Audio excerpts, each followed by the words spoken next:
What's up, everyone? Thanks for coming to Bloodsick Underground Cinema, guys. Just want to plug a couple of our upcoming events before we bring tonight's film. You alright? Okay, so first of all, thanks for everyone coming out. This is like the fastest selling Bloodsick Underground Cinema show ever. We've been doing this for 2 years. It's really awesome to see this turn out.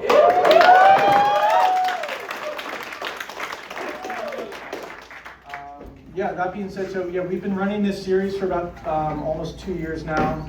Every second Monday of the month, we have a different special guest filmmaker and play another, weird DIY, low budget movie. Sometimes it's something like old 90s shot video, but most of the films are usually brand new premieres, like tonight's film. And we try to bring different guests every time and local opening shorts. So if you are local and you're a filmmaker and you have a cool short you want to play, please stay in contact. And we're always looking for cool stuff. Also coming up on the 2 year of this series, we decided to take up a notch, and next month, instead of doing a standalone show, we're doing a all-day film festival. So yeah, the Bloodsick Underground Film Fest will be here on Saturday, April 18th, and then there's sort of like a second day smaller show at Ortlieb's that Sunday, the 19th. So we're going to watch a trailer from one of my favorite movies from that festival, as well as a trailer that Michael put together. It's sort of like a montage of all the stuff we're playing. So that's that. And then we're going to watch 3 local short films today. The first one is called Detached. A local director, Elise Brady, directed that. I produced it. You can see me in the subway in a minute or 4 seconds. And then we'll be watching the Amityville Quilt Store. Amityville Quilt Store. By Aaron, who's over here. Aaron Bartuska also has... Aaron, you can come up. Aaron has Blu-rays of his newest movie, The Yardley Boys, and his magazine he writes for Split Tooth Media. And then after Aaron's film, Matt Cannon has a film. Matt, you can come up if you like.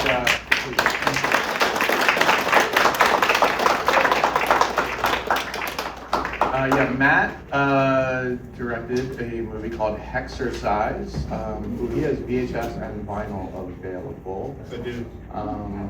If you guys want to say something about your short film before we get into our special guest. Cool, yeah. Hi, I'm Aaron Bartuska. I directed the Amityville Quilt Store. It's a bite-sized horror movie that me and 2 buddies made in just under a day, because my buddy who starred in it lives in Amityville and he owns a quilt store. So kind of a no-brainer. And plus we wanted to, profit off of the popularity of everyone putting Amityville in front of every single, Thanksgiving, Death Toilet, Turkey Day. Like there's so many of those Amityville movies now. So we just wanted to join that trend. So hopefully you like it. It's a fun romp. And then the trailer that brought the house down a second ago was The Yardley Boys. That's my micro budget feature that you can buy on Blu-ray for $5 over here. The whole reason I know Bruce is because I interviewed him for Split Tooth, and now you actually just wrote your first article for Split Tooth too. So it's a fun website. That's where The Yardley Boys premiered, and we have a zine over there that specializes covering Bruce's movies. So stop by, and hopefully you like the film.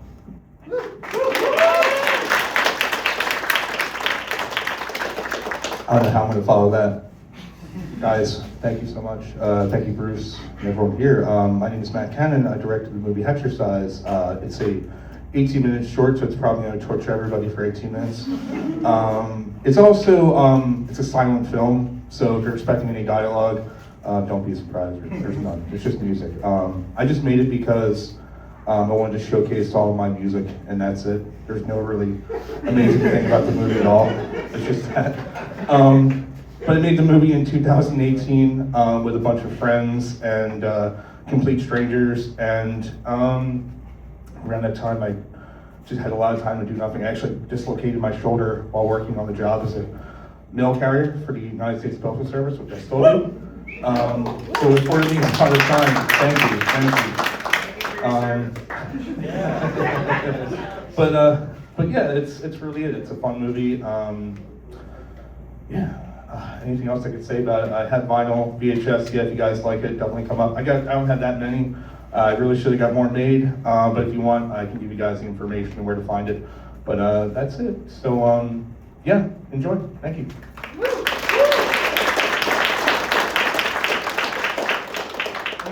Without further ado, to introduce Divine Hammer, the reason why we're all here, May from the M Sisters, please.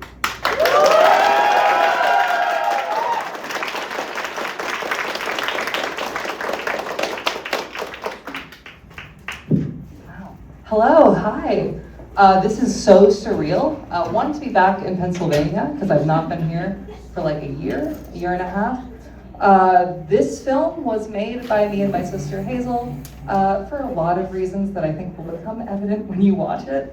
But a lot of it was a celebration of my friends and like getting a bunch of stupid people together on the internet to do something greater, which I hope becomes clear when watching the film. And so it's so surreal to be in a room packed with so many people and like all of my family in the back and a bunch of people I met on the internet. We premiered this film in December and it has already found a distributor with Muscle Distribution. And that has already bore so much fruit, so much more than I expected. This film has wings way beyond I ever expected it to, and I'm so incredibly fucking grateful for every single person in this room. If I told you to come here, if you're one of my friends up there, or Bruce, thank you so much, Bruce. This has been already incredible, and nothing has happened yet. Or my family, please come see me, get a photo, because I want to have photos with my friends. Also, if you just want a photo, I guess I can do that. There will be a merch table after the screening, after the Q&A that I'm going to do with Bruce after the film. So, if you have any questions, I guess get hype.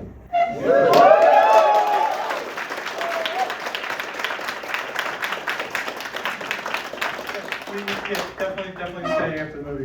We'll bring May back off, and yeah, we like talking about movies, so we'll do that. Yeah. Thank you.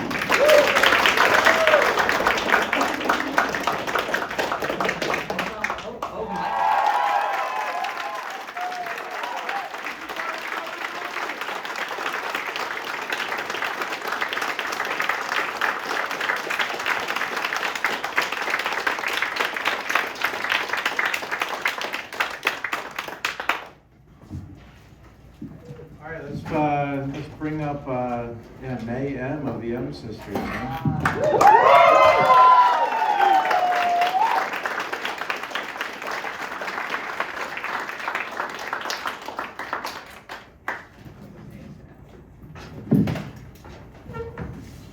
Fuck yeah, M. Hello, I'm so sorry. Is that nailed down to something? I'm so sorry if you heard a toilet flush 4 times. I had to pee 4 times. There we go. Hi. All right, yeah, fucking amazing movie. I'll start with a handful of questions and then we'll open it up to y'all. But yeah, first of all, were you and Hazel into true gore at all? So parts of the film, specifically the frog guy, I did have, when I was a scout, a guy who we would go in a tent and he'd show me like watch people die posts. And that's just what people do. I thought it was weird, but I couldn't stop looking away from it. And eventually that kind of dissipated. I won't lie and say like, the head of Respawn Entertainment died recently. Makers of Call of Duty. That guy died going 200 miles an hour. There is video of him crashing his car, and it does some Looney Tunes shit. It like splits in half and he explodes. And I won't say that I didn't look at it, because I definitely did. But overall, I've tried to curb that impulse. for the reasons in the film itself. I just don't find value in watching real people die, because I think there's a lot more that can be found in art in general. When I tell people the plot of this movie, it sounds way more like dark than it is. It's like, oh, it's about these two people they meet on a true gore website and they decide to kill each other. But then you watch the movie, it's like this like sweet tale of like friendship, and it feels like the behind the scenes of like making like a schlocky B horror movie, and it's so fun and sweet. You know? Yeah, so I've been nervous since we wrote this movie and since we announced it, because we announced it prematurely in 2023, right after we shot the chainsaw scene. Like 10 days later, we posted about it on Twitter. And it was like, oh, me and Hazel made a movie. It's gonna come out in 2024. We didn't do that. But saying that we made a movie about girls killing each other, the internet gore communities, it makes it seem way more intense than the film is. It's been very fun to see screenings and see people realize like, oh, I can laugh at this. There's a lot of jokes in this film that the characters aren't treating like jokes, but are definitely jokes. And watching a whole room of people unthaw and realize that these two fuck-ups can't do anything, and that kind of unfurling in front of you, I've been loving to see it. My own brother was like, yeah, I read the synopsis. It sounds a lot like Creep. It kind of sounds hacky. And I was like, no, I promise the synopsis is just supposed to like, it's supposed to like lead you in. There's like more to the film than that. And I think there is, but I also really like having a scary exterior for this film. The song we named it after, Divine Hammer by the Breeders, has this like fucking metal ass title. Divine Hammer is a scary fucking title. And then you listen to the song and it's Kim Deal doing her sweetest voice ever, just kind of like bouncing up and down on this like really soft shoegazy track. And it's fucking wonderful. That is Divine Hammer in our minds. It is something that has this very rough exterior that seems like it could go dark and then is just about something very sweet. Thank you. So the movie feels like it's shot on so many different formats, like the cameras in the film.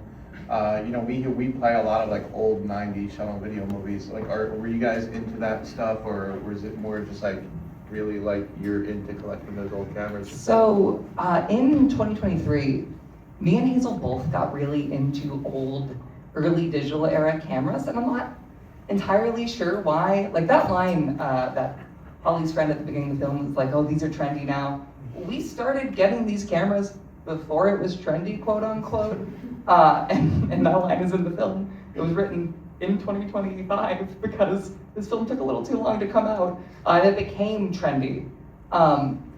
It's in part just like a fascination with that sort of stuff. Hazel loves 90s shot on video horror. I fucking love everything I've seen. Bloodletting became one of my favorite films immediately after watching it. And we both really love mumblecore, which has like insane, just like prosumer, handycam, people in rooms talking. Like Hump Day, one of the biggest inspirations for the film is just the fucking handycam being pointed at two guys' faces a little too uncomfortably close, same with the puffy chair. So it's part of like, okay, that is the filmic language that we're trying to tap into, but also Rose and Holly are hacks. Rose and Holly are amateurs. Me and Hazel, the shortcut to making your first film is make your first film about making your first film. We have a lot of failings as actors or as camera operators or editors or sound editors. There's a lot that is not our forte because we are both jack of all trades. So if you don't have everything to offer and you pick a camera that by modern like definitions does not have everything, it does not have 4K, it doesn't have 60 FPS, it doesn't look how movies look nowadays, what your camera is failing at and what you are failing at kind of synthesis into one cohesive image. It makes the stuff that looks very cheap in real life look real. It makes our very tripod dependent shots, because there's only two of us, feel like you're a fly on the wall instead of you're watching a YouTube video. And like, we're both internet creators. Like the biggest fear making this film was that it's gonna look like a YouTube video. And other than kind of looking like an angry video game nerd video sometimes, I don't think it does. Speaking of, mumblecore influences, some of our prior guests, I think of their old movies. So Joe Swanberg and Eugene Kolturenko, they have made some movies that are very like Screen Life, prevalent. Like LOL from Swanberg is like all about like the beginning of email, or Eugene has these movies where it's like a whole movie takes place on like Tinder. I love like the whole kind of like Discord or something like that. You know, I'm so happy that the Discord stuff seems to be landing with people, because I think it's very ballsy and, dare I say, stupid to start your film with 14 minutes of Discord screen capture. Like I say, it doesn't look like a YouTube video, but then I put a Discord call on screen. Honestly, quite frankly, this was after we had written the film and after we had shot most of it, so it wasn't like a key influence. We watched the film Unfriended last year. That film fucking rocks. Like, it's obvious that it sucks, and like everyone's gonna tell you it sucks, but it kind of doesn't. Unfriended 2013 is like this perfect time capsule of the internet right before everything changed. Like, Facebook looks how it used to look, YouTube looks how it used to look, and like a lot of that is aesthetic, but like the way that the characters are talking about the internet and using the internet, it's entirely based on Skype. Skype is antiquity, Skype is dead. I find Unfriended this like super fucking interesting time capsule film. Also, a guy gets his hand stuck in a blender and dies. So like those two things should make you watch Unfriended. Any questions from y'all in the back? So, because this is a movie about making movies, especially in the second half, how much of this movie was like raw, unscripted reactions? So that's a question we've gotten a lot in like some of the online communities we've done. Quite frankly, I think like 10% of it is unscripted. The vast majority of the film was heavily scripted before making it, because we didn't have any confidence to actually improv on set. So like what I can tell you is just how it happened is like when I try to pick up, or when Rose tries to pick up Holly, and we slip in the blood. Hazel actually fucking slipped. Then there's a few other things like that where it's just like, okay, cool, that's what we have. We have 2 weeks, which is a lot of time. We have 2 weeks to shoot this. Let's just take what we got and move on to the next shot. And so there's a lot of stuff that I'm like, but I think having that kind of thin line between what is reality for these characters and what is reality for the filmmakers, and how Rose and Holly are kind of just the worst of me and Hazel. Like, I see so much of myself in Rose, and I really wish I didn't. Kind of lends an air of like, I don't know, it's fun. You're getting a peek behind the curtain. This film is so low budget that its behind the scenes are innate to the pictures on the screen. Like you know what it was like to film this movie just by fucking looking at it.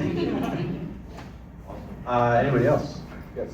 I feel like, I know you talked a little bit about inspiration earlier, but I feel like Rose and Holly really read like Class of '09 characters. Due to the video. So, what I can say is that my roommates have since watched like 4 Class of '09 Let's Plays in front of me. I have not liked most of it. I think the jokes that are really funny are funny, and then that route split goes on for 10 more minutes. It's like, oh god, this is a 40-year-old man writing high school girls, huh? But when the girls say fuck, it's pretty fun. I honestly, there's a lot of true-to-life elements with Rose and Holly that I don't think about as being true to me and Hazel. But like, the ways that they're bitchy at each other, that's, I think, just how me and Hazel are. The way that Hazel's a whiny prick is in Holly, and the way that I'm a jackass who's dumb is in Rose. I'm trying to think if there is anything, like an obvious pull I'm missing for how those two talk to. Oh, Jennifer's Body. Oh, obviously. I wanted to make a Diablo Cody film, and part of that was spurred on by me watching and not liking Lisa Frankenstein. But like Juno and Jennifer's Body are some of the best films ever made. I love how Diablo Cody writes most of the time. Yes. Where did the concept of Angel come from? That is such an incredible like visual or conceptual visual. I love that. That was my favorite part.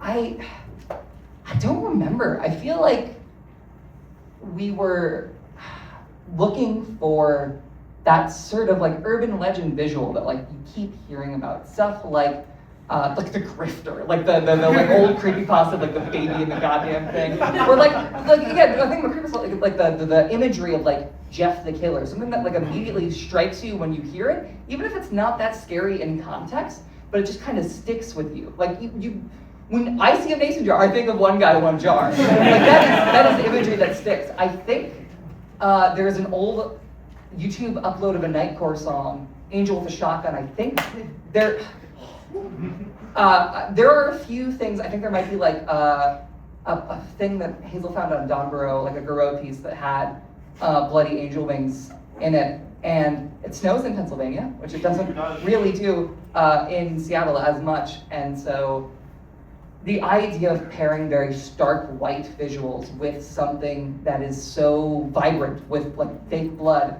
was really fun, and I had so much fun shooting that. The angel that you see in the film is my girlfriend, Aracelis. She's also the person who animated that entire sequence. And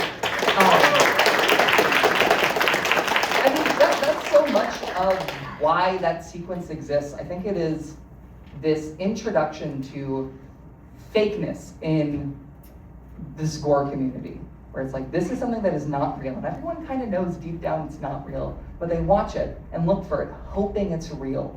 It's the same shit as like Saki Sonobashi. Like, there have been fucking lost media pieces that have been on the internet being searched for over a decade, and everyone kind of knows that it's not real. They're never gonna find it. But the idea that there might be something, you can uncover something, is so tantalizing. And Rose and Holly being so against that fake bullshit and then coming into it at the end and realizing like, oh, this is what I want to do, this is fun. I think makes Angel so important for the film. And also, Ari is so good at drawing pictures. And that like storybook sequence looks so fucking good. I'm so happy with it. It makes me so happy to see her drawings on the big screen. Back over there. Yeah. So I'm still kind of trying to figure out how to formulate this question, so sorry if it's a little bit clumsy. You're good. I guess I'm curious about some of the underpinnings of the movie. So basically, I feel like there's a lot of media lately that has been sort of leaning into like the chronically online aspect. We're just like, okay, like yeah, we've got like the online aesthetic, we've got like MySpace and AIM and all that. I feel like I haven't seen quite as much media that's leaned into, I guess, like the quote-unquote senior aspects, where it's like, okay, well, we've got image rollers, you got, like, the guy is standing over the jar, I forgot the actual name of the film, but I guess, like, was that something you consciously leaned into? I mean, the whole, like, proliferation of real death on the internet has always been tied to CD forums, and, like, you can go from Ogrish to documenting reality to Discord servers. It's sad, but, like, so much of what the internet has moved into Discord servers. And me and Hazel, met in a Discord server. Like, we have familiarity with that sort of scene, and taking the types of people you see and meet and learn about in those spaces and tuning it to 11 to these like stupid jackasses who are obsessed with real gore was very fun. It's like, yeah, there is a lot of media about social media, but we have a fucking phone strapped to our back pocket at all times, and most people are checking social media, so you'll have horror films that are like, there's an adaptation of Dear David. I've not seen it. I feel bad that I've not seen this film. It came out like 3 years after it was supposed to, and all I know is that there's a scene where the main character, who's Adam Ellis, he doesn't play himself, he does not like the film. He's like responding to haters online and goes, "Fuck you, bing!" And like, that is what Twitter and like the internet is in most horror. And I think that's awesome, but also I like that it's not really scary in this film. There aren't like seedy people trying to like show you gore. It's just a bunch of people desperate for something to shock them, something to entertain them, because that is what is actually true of these gore communities. It's people who want a little bit of excitement. They've rubbed themselves dry and they're trying to get one last little drop out. Speaking of these true gore communities, somebody submitted a true death footage to our film festival next month. We're not playing it. We're not playing it. Like, what are you doing, man? Like, especially if you didn't murder that person. It's just like, oh, here's a video I found on Lively. Will you play it on a film screen in front of 100 people, please? No, man. Horrific. Sorry. Yeah. Sorry, Drew, derailed. In the back there. Yeah, hey, hi. So this is also kind of a messy question that I'm still trying to like formulate, but you've talked a lot about the, you know, the cameras and the technology and the way that you were using it, and, you know, in 2026 we're having a lot of, the way that technology has changed, the way that Discord is kind of where online communities have moved. It's like this corporately owned space, which now with the changes to Discord are shaking up a lot of online communities. And then I noticed, you know, there was a lot of Ring cameras in this movie, which are also, you know, being used with, you know, by ICE to like track people, and the new like features that are for like tracking where people are using the network of cameras. So I just kind of want to pick your brain about like how when making this movie, the different technology that I saw a Game Boy camera in there as well. How do you think about the ways that changing technology affected the story that you were telling? So, this film, we for the longest time before it was out, were thinking like, oh God, we're gonna be too late to the conversation by the time this film actually comes out. Because we were writing it in May of 2023. And I remember writing like the lines about like, you know, fucking violence is indirect, systemized violence is indirect violence. Like, this is no different from a soldier airdropping in and having a GoPro strapped to his head. And then we shot it October of 2023. So like, making this film about how looking at real violence constantly as it's being beamed onto your screen, looking at combat fatalities will not make you a more empathetic person. It will just rot you away. In tandem with a new leg of a really horrific genocide was very like disquieting and hard to feel like we had anything to contribute to anything. And so like that Ring camera shot was just like, oh, there's always cameras around. There's always kind of something recording you. After we premiered the film is when the Ring ICE camera broke, or story broke. Like, that was completely incidental to us, but obviously ties so much into this idea of the internet and the world kind of collapsing in on itself, so we're all in the panopticon. I think that so many of those Reddit comments in the beginning, the people being like, privatization ruined the internet, woo. And Rose and Holly's like whole ethos towards each other. They're stupid, they're impassioned, but there is part of it that's right. There is this kind of ever encroaching, all-seeing eye that is coming and looking at all of us, and it will critique what you do or think or make. And there is a bit of sanctuary in finding the people that you know from the internet, meeting up in the real world, meet space as millennials call it, and just doing what you want. Filming stuff on cameras that you don't need to like fucking subscribe to the GoPro Plus subscription for to get the footage off of. Just stuff that you can hold and feel tactilely and not have to deal with anyone other than the people that you want to see it watching it. Hell yeah. Yeah. Thank you for making my new favorite lesbian rom-com. But I have to ask, how Pennsylvanian is this movie? So when we originally tweeted about it, it was, I think the tagline was, we made a movie about online gore communities, the beauty of Pennsylvania, girls killing each other. I think it's pretty Pennsylvanian.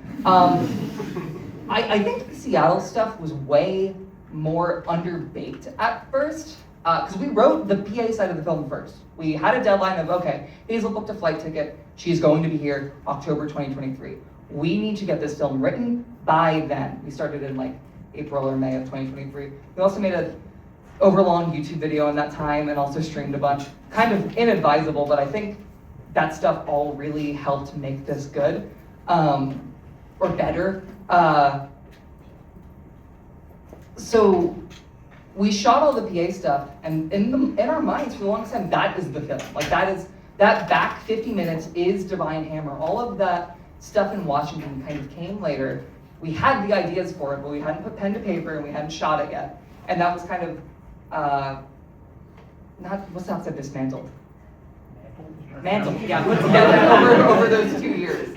And I know Hazel tried to shoot the Seattle half in January of 2024, and it just didn't happen for one reason or another. So getting to actually be there and live there and love Seattle and film it, I think makes that Seattle half feel very, way more homier than I thought it would.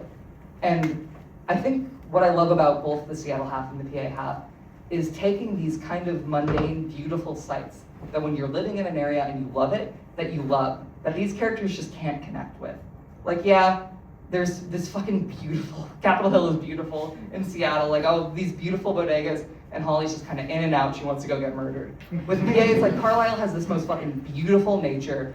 Mini DV makes light and trees look beautiful. It is like this like saccharine, like postcard type visual. And the summer camp is fucking outstanding looking. I love that shot of the two of them on the bridge or on the dock. And you see the water, you see the sky. That's all so beautiful. And I think that is innate to Pennsylvania. Pennsylvania has some of the most beautiful nature in the world. And like Carlisle, I think that city kind of sucks. But it has a lot of really beautiful sights and a lot of beautiful things you can do in it.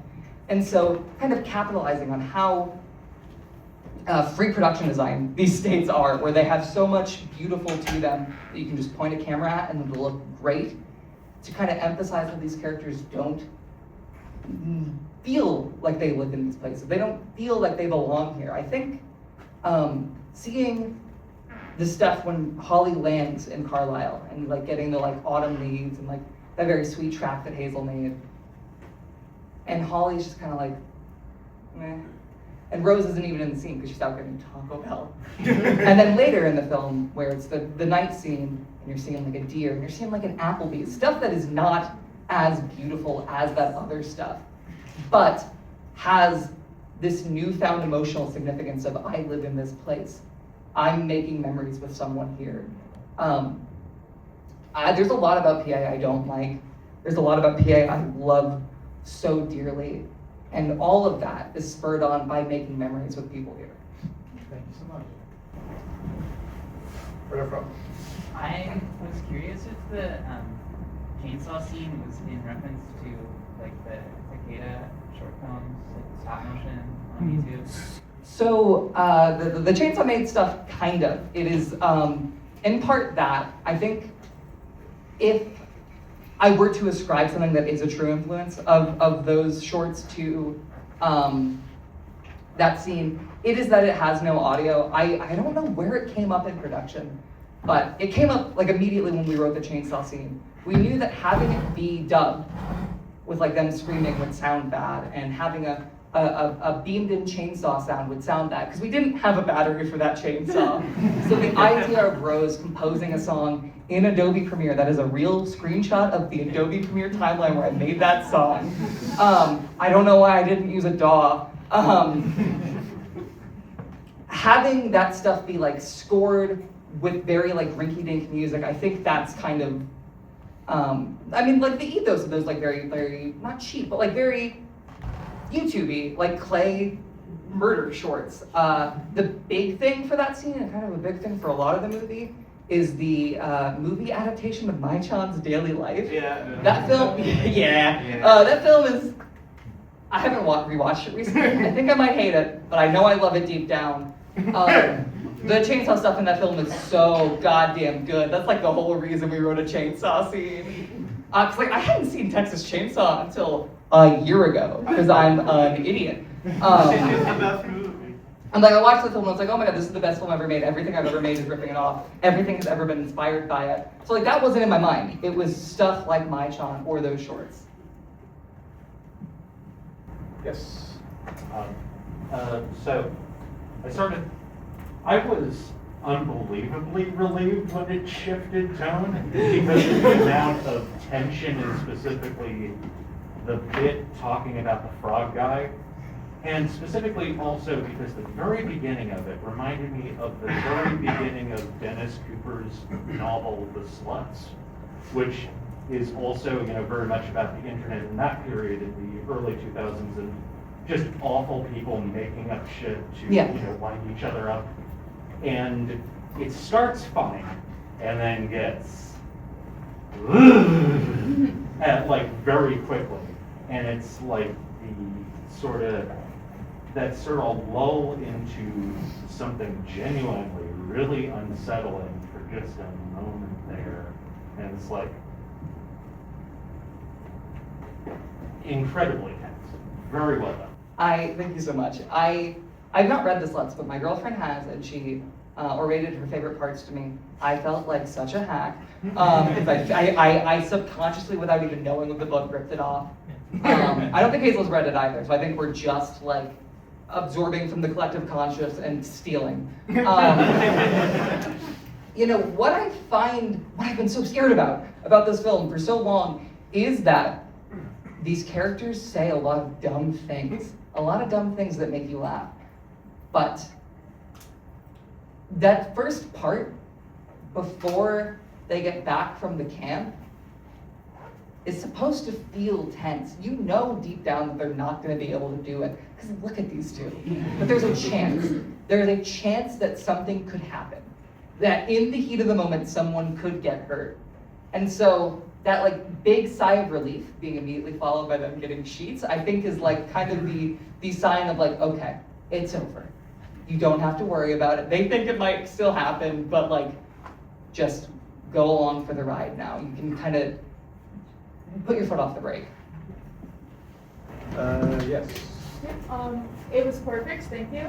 I'm hoping I will be able to articulate this because, I don't know, I personally think the sign of a good movie is not being able to actually unscramble your brain for quite a while after, and my brain certainly scrambled.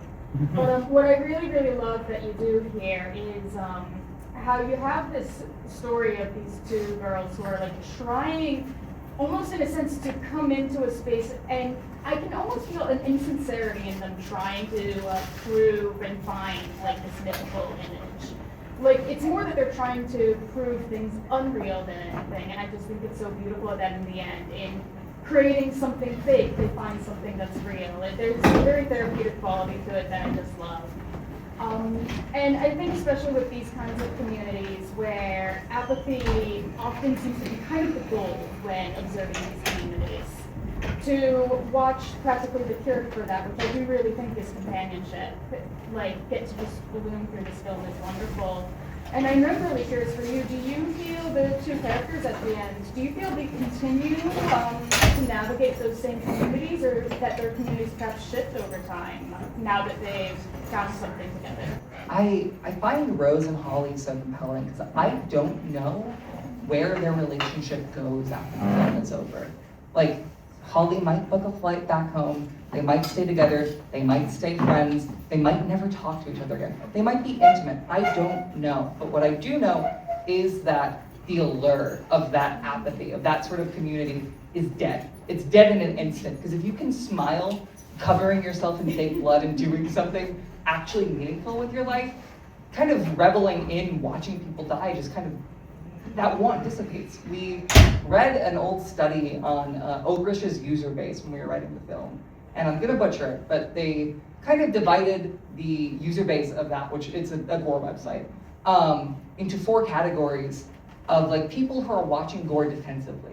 They watch it because they feel like something might happen to them in real life, and they want to prepare for that. There's people who watch it for just pure spectacle, okay, this is, I've drained the stimuli from every other piece of media, I need to watch the most extreme thing possible. And then there's people who watch it just to pass the time. Just like, okay, this is a space. This is a community where people are talking about things. It's the same reason people join fandoms. And there's a fourth one that I forget. Oh no, the fourth one is like, you watch it in hopes that it could happen to you. You watch these scenes over and over and over again, hoping that maybe one day you'll be the person behind the video camera and you'll die. And I don't know which of the four camps that Rose and Holly are in, because I think they're kind of in a few cups and kind of shifting throughout. But that want for defense, or that want for it to happen to you, kind of disappears when you have something to live for. The primary inspiration for this film is Lynn Shelton's Hump Day. It is one of the best films ever made. It has Mark Duplass and, oh no, I'm forgetting his name, the guy from Blair Witch Project. Oh no, I had it on my mind the other day. Anyway, it's about two guys who are both in Seattle, and they are kind of goading each other on into participating in Hump Fest, which is a porn festival in Seattle.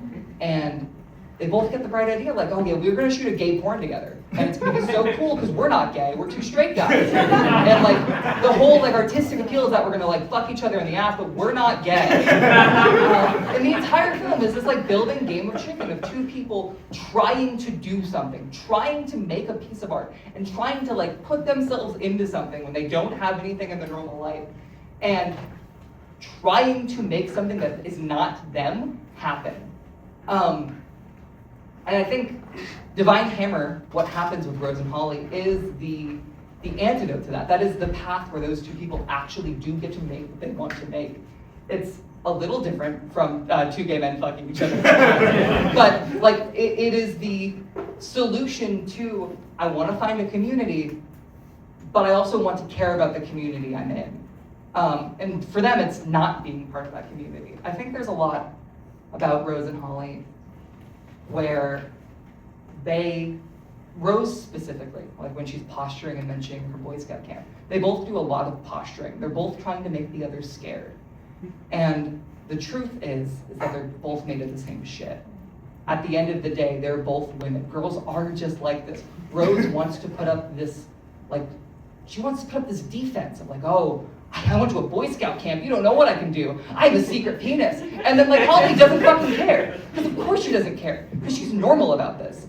And Rose's her put up defense doesn't work anymore. And these people are just forced to meld together and actually do something. And I don't know, I like that. I think what you guys, all of you would say, what you said is like very on the dot. Maybe one last question? Yes. So it's kind of like impossible to put two female characters on screen and then people not to read it as like, oh, this is lesbian. Not to say if they're lovers or friends or not. But how important do you think it is to be able to tell a story about female friendship and not maybe not dissuade it from dipping into romance, but also just let it be friendship? Yeah, I think, that's part of the fun of these two, where it's like, there's the line where it's like, do you think the media will depict us as lovers? And that's said very flippantly, do you think that will happen if a TV docuseries is made about us? And Rose immediately shuts her down. It's like, beige van, come here, I don't want to talk about it. Because again, she doesn't want to believe that this is something that can happen for her. I personally, at current, I'm going to say at current, because I believe it can change, believe that Rose and Holly are just friends. I think there is an intense kind of Jennifer's Body-esque mania female friendship where it's these two people circling the drain for each other. Yeah, for each other. Circling the drain together for each other and kind of going insane together. And that is inherently romantic and erotic, but it doesn't have to be. Murder is inherently erotic, especially in a filmic context. If you can't film two people fucking, you can film two people killing each other and your brain will feel the exact same. I like that nothing is ever made explicit of the two. Because personally, I don't think they did anything. I don't think that's the relationship they formed. They formed this very quick, intense female friendship that you can read however you want. But you have to read at a base that this is an intense friendship. It can be whatever you want after that, but like the whole core of this is these two building a relationship building blocks out of their own destruction, or what they wanted to be their own destruction, becoming people through what they thought was going to be their deaths. Well, thank you so much for flying out to Pennsylvania.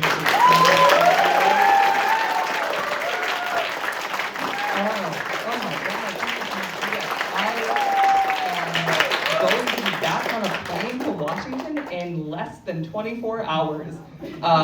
I'm so excited. Thank you guys so much for coming out. I want to take photos with the people that I want to be here with. I also want to get a photo with you, Bruce, so I want to remember this. I'm going to be at that little merch table over there. I have stickers of Rose and Holly, little postcards. There are free mailers that you can just like slap anywhere you want. They are themed after shipping labels.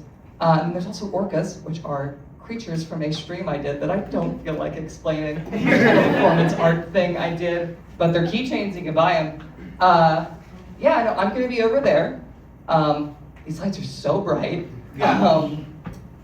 Thank you so much. I'm so grateful that this happened. This is incredible. I never thought that I would get to watch Divine Hammer in the state it was filmed in, and in a room full of people, period.